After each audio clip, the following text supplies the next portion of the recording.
All right, we are moving on to Unit 5, which is going to be all about chemical bonding. So to begin with, we want to talk about why atoms bond just in general, and the answer is all about stability. Atoms are trying to become stable. They're trying to fill up their valence electron shell to end up with the same configuration as a noble gas. So they can do that in two ways. Metals and nonmetals can transfer electrons to become ions, and then the ions can bond with each other.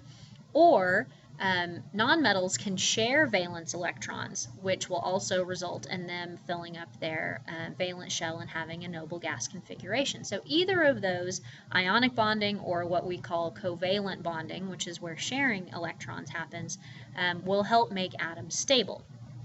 So we want to look at a little animation that's going to help us kind of visualize what's going on in these two different types of bonding. A sodium atom contains 11 electrons, 2 in the first energy level, 8 in the second, and 1 in the third. A chlorine atom has 17 electrons, with the outer level holding 7 electrons. When sodium and chlorine combine, the sodium atom loses 1 electron and the chlorine atom gains it. Thus, the chlorine ion formed is stable with 8 electrons in its outer level and has a negative charge.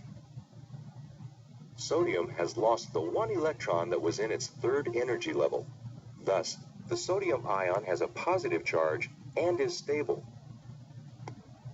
Sometimes atoms combine by sharing electrons to form covalent bonds. Hydrogen gas exists in nature as diatomic molecules. 2 hydrogen atoms share electrons with each other. The electrons move around the nuclei of both atoms.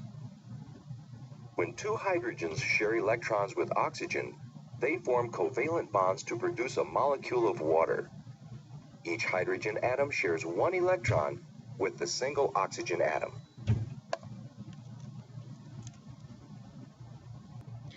All right, so let's take a look at exactly what was going on in that little animation. And to do that, we're going to be using the electron dot diagrams that we saw in Unit 3, where the dots represent the valence electrons. So, for example, we started with sodium. And we know that sodium has 1 valence electron, so we would draw it with 1 dot. And then we know that chlorine has 7 valence electrons. 3, 4, 5, 6, 7. So basically what happens is sodium takes its valence electron and it gives it away to chlorine. So we end up with sodium having a charge of +1, and chlorine having a charge of -1. And then the oppositely charged ions attract each other to make an ionic bond. Okay. Now it also showed us what happens with hydrogen. So hydrogen has 1 valence electron. And if we have 2 hydrogen atoms and they each have 1 valence electron, they can share those 2 electrons to end up with a covalent bond, with the electrons being shared between the 2 hydrogens. And then if we put a water in there, so we have our if we put an oxygen in there, oxygen has 6 valence electrons.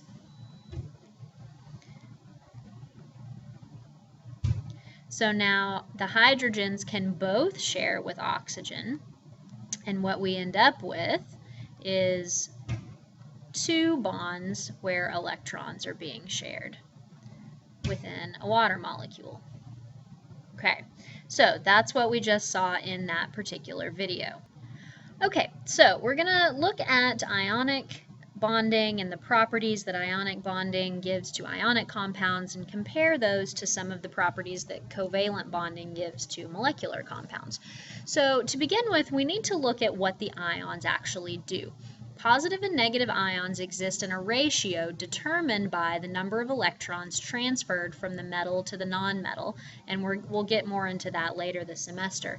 But that repeating pattern of these particles creates what's called an ionic crystal. And as you can see here, this is what an ionic compound looks like. Sodium chloride is actually a whole bunch of sodium and chloride ions, all nice and neat and stacked on top of each other to create what is known as a crystal lattice, or a three-dimensional geometric arrangement of particles. And that crystal lattice is really what gives some of these ionic compounds their properties. For example, ionic compounds generally have really high melting points, boiling points. They're going to be very hard and brittle. As you can see, we have, depending on the type of compound, we can have melting points up into the thousands, boiling points up into the 3000s. So they're going to be really, really high melting points. It takes a lot of energy to break those ions apart and make that compound turn into a liquid.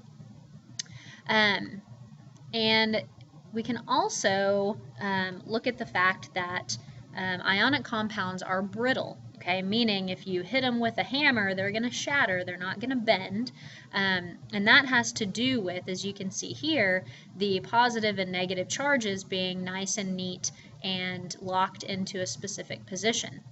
So if we hit an ionic crystal with a hammer, we end up with like charges that are next to each other, and they're going to repel. So those crystals are going to break apart. They're not going to bend if they are disturbed. So we consider that to be a brittle solid. And it all has to do with that positive and negative attraction. There are some ionic compounds that can dissolve in water or form what's called an aqueous solution. And when you have ions in an aqueous solution, they're free to move around and they can conduct electricity. Ionic compounds in the solid form do not conduct electricity because there's no movement. Those ions are locked into place in the crystal lattice structure. So that's definitely a property of ionic compounds. If they can dissolve in water, then the solution will be an electrical conductor.